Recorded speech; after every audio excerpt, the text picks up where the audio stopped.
এটা ঘরোয়া আলোচনা। আপনি একটু খেয়াল করে দেখবেন,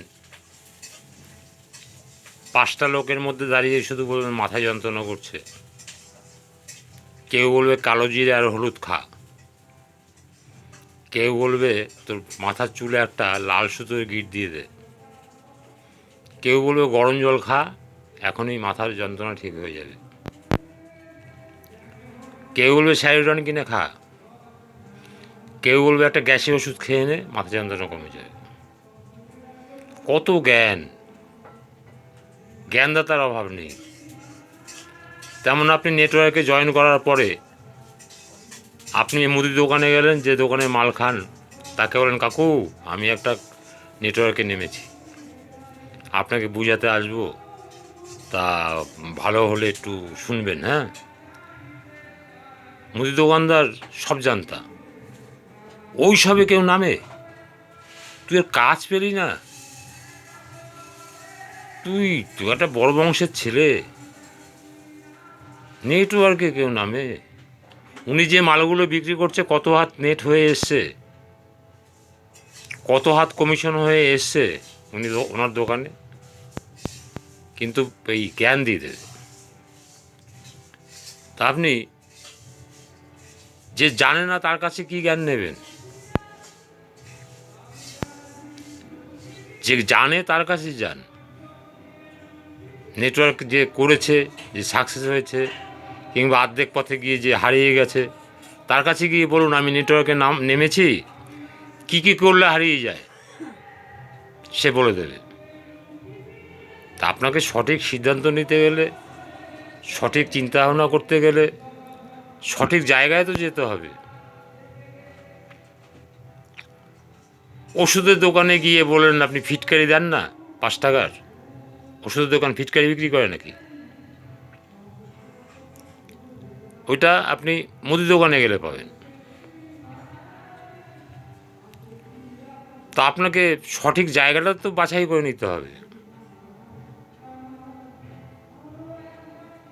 আমরা খুব চালাক জীব, মানুষ খুব চালাক জীব। দুধ পুষ্টিকর খাদ্য, গরুর দুধ। গরু যখন দোয়ানো হয় তখন মানুষ গিয়ে দাঁড়িয়ে থাকে লাইন দিয়ে, যাতে জল মিশাতে না পারে। আর যারা দোয়ায় তারা একটু জল দেবেই, আপনি বুঝতে পারবেন না কীভাবে দেবে। আপনার সামনে দেখালো যে পরিষ্কার একদম ধুয়ে এনেই আপনাকে দিয়ে দিল।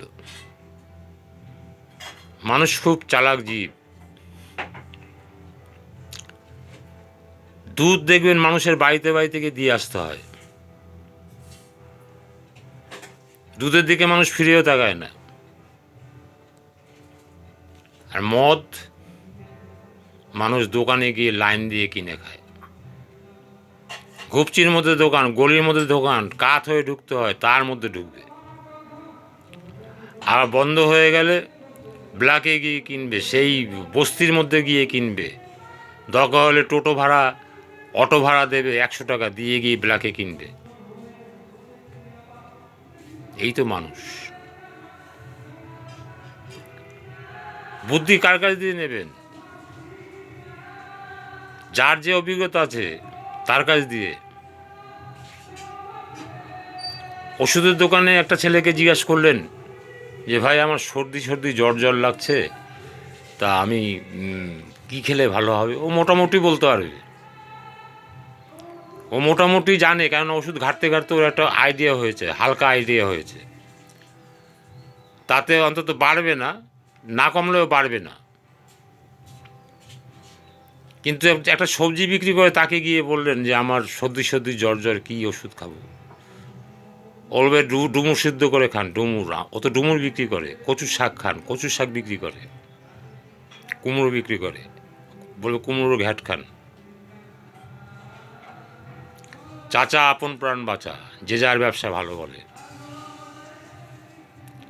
আবার আপনি ব্যবসা করার জন্য পরামর্শ নিতে যান কারোর কাছে, আরে তুই তো ভালোই কাঁচামাল বিক্রি করছিস, কাঁচামাল তাহলে ভালোই চলছে, আমার তো এখন সময় খুব খারাপ, আমি কি কাঁচামালের ব্যবসাটা আরম্ভ করব? না রে, এখন আর কেউ কাঁচামাল নিতে চায় না। ও জোর করে, কত বাকি হয়ে গেছে জানিস? আমার 50,000 টাকার মতো বাকি পড়ে আছে মার্কেটে। তা আমি তো এখন কীভাবে ব্যবসা করছি সে আমিই জানি।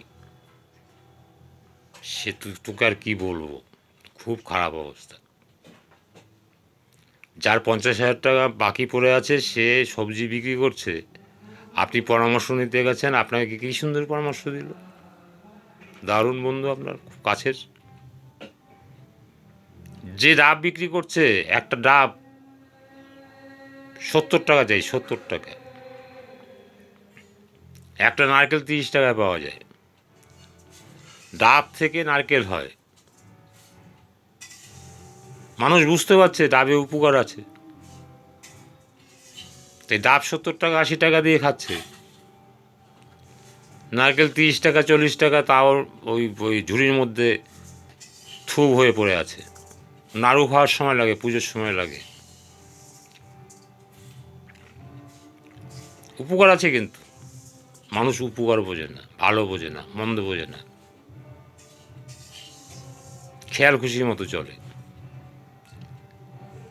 আপনি কি সেইভাবে চলবেন, না আপনি একটু বুদ্ধি খাটাবেন?